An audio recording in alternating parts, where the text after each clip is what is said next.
No, takže ja vás zdravím úplne pri svojom prvom tutoriáli. Budem sa vám snažiť vysvetliť, ako si vytvoriť nejakú web stránku pomocou HTML a CSS. Budem začínať úplne od úplných začiatkov. Ešte by som sa chcel ospravedlniť, že mi nevidno celú plochu, pretože nedávno som si stiahol Bandicam a ešte neviem, ako si presne nastavíte nastavenia, aby mi videl proste, aby to video bolo kvalitné a tak. Web stránky môžeme robiť pomocou, no neviem, napríklad poznámkového bloku, PSPadu, frontpageu alebo napríklad Dreamweaver a je ich o mnoho viac. Ja som si proste zvykol na PSPad. Link na stiahnuté PSPadu vám pošlem, no vám dám pod video. Takže najprv si musíme napísať základné kódy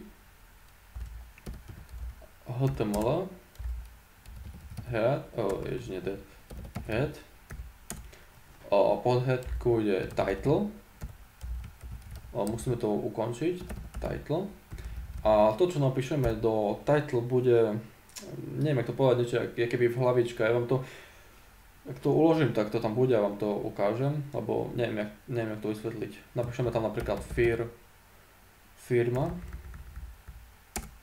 teraz musíme ukončiť head, teraz je body, telo, a lomeno, body, a nakoniec lomeno HTML. Toto sú úplne základné kódy, ktoré treba mať na každej web stránke. S krátkou Ctrl+S to uložíme, to uložím na pracovnú plochu a uložíme sa to ako index.html. No vlastne, môžete si to uložiť ako chcete, len nech tam bude .html. Takže tu je to ten index. Otvoríme. A toto tu, čo sme napísali do title, je tuna. Neviem, ak sa to volá, neviem, hlavička, bojak, proste bude to tuna. A to, čo chceme mať tuna, v tele web stránky, budeme všetko písať do body, do tela.